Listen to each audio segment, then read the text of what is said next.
ipagpatuloy ang ating naumpisahan. Unang-una, nagkaroon tayo noon ng mga land reform programs na ngayon marami pa rin mga squatters.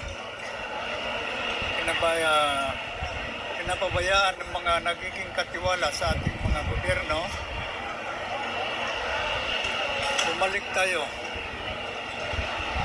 upang ipatupad ang ating programa. Ito hindi na-upload. Andito na tayo upang ipatupad muli ang palupa sa mga walang lupa. Yan yung ating programa noon na naiwan, ang Land Reform Program.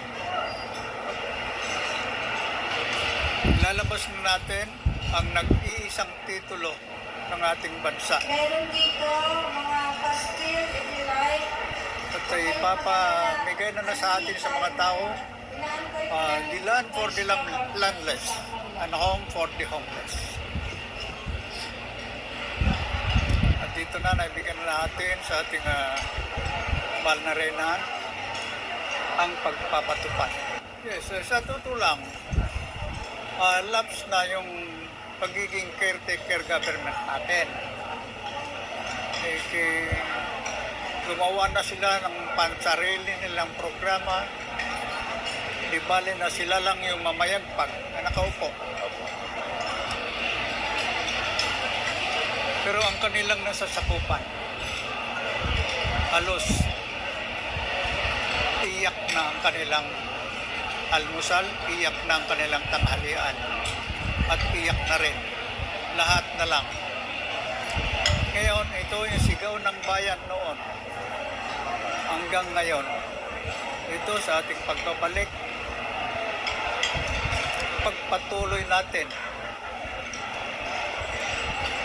what we call in Ilocano, Nia Merod. Sa Tagalog, ano nga ba? Yan ang inaprubahan sa atin ng buong mundo. Kaya binigyan tayo ng NIA, National Irrigation Administration, para patubig sa mga farmers natin. Yung nga, which is NGA, National Grains Authority, para maibsan ang kagutuman.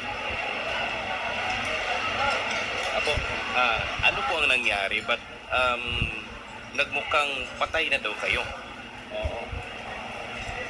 Yes, nandiyan sa ating mga Christian.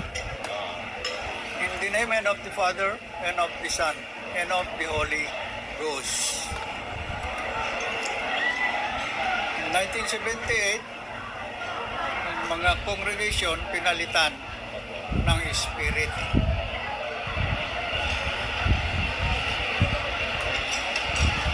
Kung tayo man ang patay, ito bumabalik tayo, which is the Holy Ghost.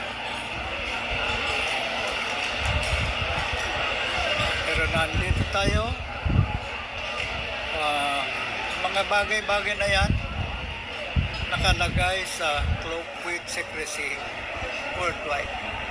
So ano nang mangyayari ngayon sa Pilipinas? Apo, ngayong lumabas na po kayo. Ito, naayon sa niatang sa ating balikat, niatang ng ating kataas-taasan, we have to promulgate the divine government, Philippines. Yan ang nakalagay sa ating propesya.